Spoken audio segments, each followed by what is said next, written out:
Днес ще си поговорим за една тема, която я въртя тук последните няколко дни, а именно темата с хидратацията, която ще става все по-актуална с затопляне на времето. Първо да си преговорим от какво беше свързана хидратацията, от какво зависи хидратацията на нашето лице. Първо, хидратацията показва водните компоненти в кожата или нейното водно съдържание. От какво зависи водното съдържание на нашата кожа? Зависи от няколко фактора, които ако са добре балансирани, кожата ни е сияйна и добре хидратирана. Ако някой от тези фактори бъде нарушен, съответно това се отразява в състоянието на кожата и тя започва да губи своя блясък. Първото нещо е състоянието на извънклетъчната матрица, колко водни компоненти има, колко добре хидратирана е, състоянието на самите клетки вътрешно, дали са достатъчно добре хидратирани. Също така, аквапорините, или това са микроканалите, които позволяват естествената хидратация в слоевете на кожата и естествено увлажняващ фактор. Друго нещо, което оказва влияние, е също състоянието на кожната бариера. Ако то бъде нарушено, съответно се получава засилена естествена загуба на влага от слоевете на кожата. И тогава, колкото и да хидратираме допълнително, съответно кожата много бързо губи тази хидратация, която сме й дали. Защо акцентирам на хидратацията? С затоплянето на времето, предстои ни лятото, пролетта, естествено ще започне по-силно изпотяване, по-силно слънцегреене и след слънцезащитата, второто нещо, което трябва да се погрижим, кожата да ни е оптимално хидратирана. Давам няколко стъпки как бързо и лесно какво да добавим в рутината си, така че да си подобрим състоянието на хидратацията. На първо място бих казала 1 до 2 пъти в седмицата започнете да апликирате хидратиращи маски в зоната на лицето. Това ще подобри нивото и на хидратация като общо състояние. Ако усещате голяма загуба на хидратация или имате залющване, сърбеж, стягане, опъване, дискомфорт още на този етап, добре е към дневната си рутина под крема да си апликирате серум или тоник серум с високо съдържание на хиалуронова киселина, така че която да хидратира кожата. Ако не използвате хидратиращ крем, време е да се снабдите сега пролетта, лятото, точно това ще се нуждае кожата ви. Маските какви могат да бъдат? Могат да бъдат шит маски, могат да бъдат гелообразни, могат да бъдат кремообразни. Серумите могат да бъдат под формата на бустери, могат да бъдат ампули, могат да бъдат тоник серуми. Вече в зависимост от вашето състояние на кожата се определя точно какви продукти да бъдат добавени. Ако имате някакво затруднение с това да определите, пишете ми, аз ще ви помогна да си анализирате кожата и да си изберете правилните продукти за хидратация. Така че не забравяйте маски и допълнително увлажняване с серуми и с ампули. И с хидратиране на лицето не забравяйте най-нежната и важна зона, за която трябва да се грижите, а именно околоочния контур. Хидратиращ крем за околоочен контур задължително още в първите години 25+, е желателно да ползвате, а вече с времето се добавят и по-плътни продукти с антиейдж въздействие. Но абсолютният минимум е да имате една добра хидратация на околоочния контур и за да оптимизирате, можете да добавите също серуми и ампули, които са за околоочния контур, за подобряване на хидратацията, но не забравяйте и пачовете за околоочен контур. На тема пачове имам направено отделно видео, така че можете да го изгледате, то е доста интересно. Пачовете, освен че ще подобрят микроциркулацията, ще избистрят тъмните кръгове под очите, ще намалят турбичките, едновременно с това ще хидратират и ще направят кожата доста по-еластична в зоната на околоочния контур. Там, където еластичността е изключително важна, защото се образуват мимически бръчици, а това са бръчици, появени вследствие на мимиката. Те се появяват, когато нивото на еластичност на кожата бъде намалено, така че грижете се и за околоочния контур. И докато се разглеждам продуктите за хидратиращата терапия, нещо друго, на което не се обръща много внимание от гледна точка на хидратация, но също така е изключително важно. Ако не ви е подбран правилно измивния продукт за лице, това може да доведе до трайна дехидратация на кожата. Т.е. ако ползвате твърде силен измивен продукт с изсушаващо действие, е възможно да ви се наруши кожната бариера, а оттам и да ви падне общото ниво на хидратация на кожата. Затова, ако нямате някакъв сериозно изразен проблем, някакво свръхомазняване, акне или друг кожен проблем, сега за летните месеци бих ви посъветвал да ползвате хидратираща, нежна, измивна мус пяна, която да не е много силна, но след измиване е достатъчно добре да измие, но да остави кожата хидратирана и подхранена. Не залагайте лятно време на силно почистващи и сушаващи продукти, ако вашата кожа няма тази необходимост. И докато си говорим за маски за лице с хидратиращо действие, казах ви, можете да ползвате различни варианти. Единият вариант са гелообразните маски, които са тип гел, нанасят се, изчаква се няколко време да престоят и след това остатъците се изплакват. Следващите са кремообразните маски, които са на абсолютно същия принцип. След това за домашна употреба идват шит маските, или това са този тип маски, които са като листи, които се нанасят, изчаквате да попие серума, там 20 на минутки и премахвате салфетката. Аз лично какво предпочитам? Предпочитам гелообразни и кремообразни маски. Защо? Защото много често ги използвам, особено в летните месеци, за вечерна рутина. Или след като си почистя лицето, нанасям ги на по-тънък слой, изчаквам 5 минутки да засъхнат и след това си преминавам към вечерния сън.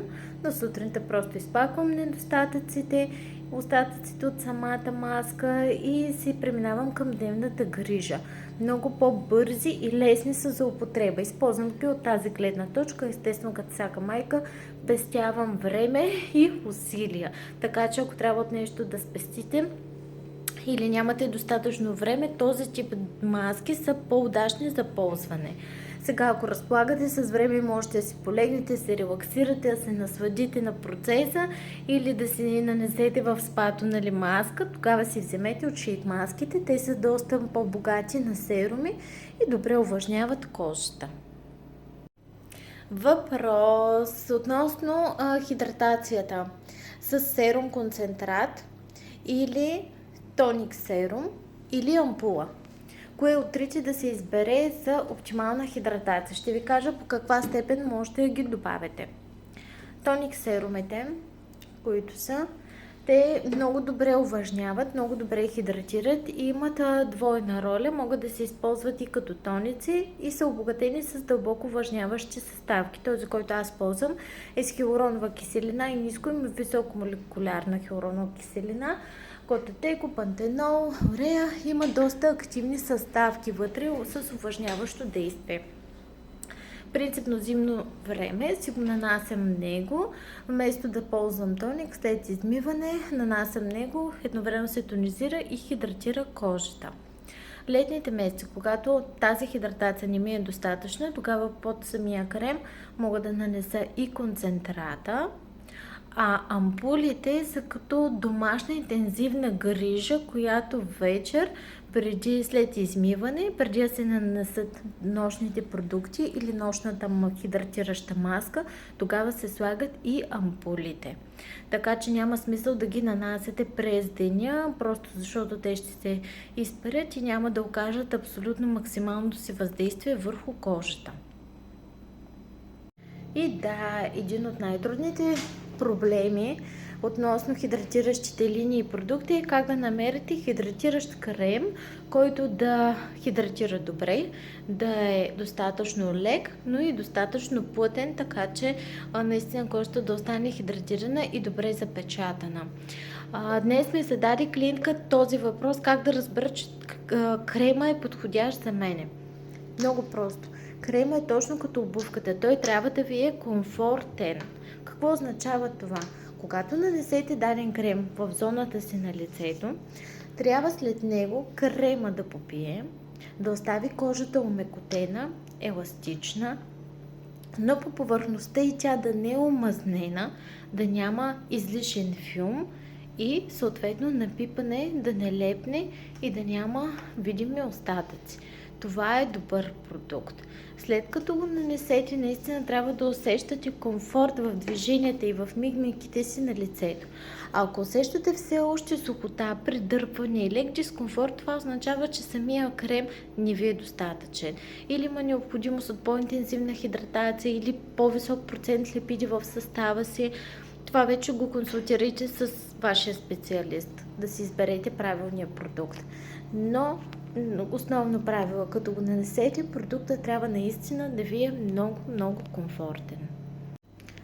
Въпрос относно почистването на лице за оптимална хидратация. Въпрос: кога използваме тоалетно мляко, кога използваме измивен мус, тип пяна и кога съответно използваме измивни гелове.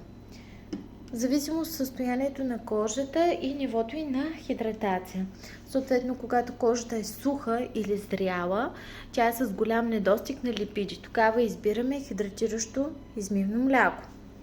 Когато кожата е комбинирана и е нормална и няма някакви така сериозни нарушения, я пазим и я щадим. Избираме измивен муст или измивна пяна. Когато кожата е малко по-мазна и отделя малко повече себум, но не е акнична в никакъв случай, тогава избираме хидратиращ измивен гел. Много простичко и ясно. Защо тоника е най-честата стъпка, която се пренебрегва от хората? Просто защото хората не знаят, клиентите, какво върши тоника. Тоника, освен че хидратира, той тонизира и може да окаже допълнително въздействие в зависимост от активните съставки, които са добавени. В случая този е с хидратация. Но едно от най-важните му средства е, че той възстановява нарушеното pH от измивния продукт. Това ни е изключително важно, за да поддържаме нормалната функция на масните жлези. Ако прекалено много измием и сушим кожата и не възстановим pH-то, то веднага ще се активират масните жлези, ще продуцират много повече себум, за да се възстановят воднолипидния филм на лицето. Затова е много важно след измиване да си тонизираме кожата и златно правило е да изберете тонизиращ продукт от същата линия на измивния продукт. Така че едното да намали pH-то до определена степен, а другото да го възстанови до нормалното му състояние. И ако усещаш грубости, неравности върху повърхността на кожата и тя е груба като шкурка или има твърде много голям релеф, дошъл в момента за ексфолиация. Т.е. натрупали се малко повече рогови калетки и това е много характерно в летните месеци. Се задебелява този рогов слой и трябва да правим по-интензивно ексфолиране.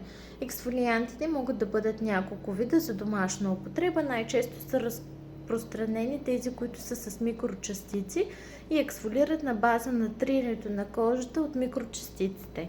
Втория вариант са ензимните ексфолианти. Те нямат частици, те се нанасят като маска, остават се да подействат и отново с кръгови движения ексфолираме и изплакваме продукта. Те разграждат и размекват роговите клетки, по този начин оказват своето ексфолиращо действие. Затова, ако усещате неравности по кожата, е добре да използвате ексфолиант 1-2 пъти в седмицата. А какъв се определя според типа кожа? Колкото по-мазна е кожата, толкова ексфолиант е желателно да има механични частици. Колкото по-нежна и чувствителна е, тогава се използват повече ензимни продукти, за да няма механично триене. Сега в пролета е много удачно да си направите редовни ексфолиации, за да бъде кожата гладка и през целия летен сезон да се грижите за тази повърхностна част на епидермиса, тя да бъде добре ексфолирана, за да има гладкост и добър блясък с повърхността на кожата ви. Защото вследствие на слънцето и на вятъра този слой се задебелява, за да направи една естествена протекция от ултравиолета.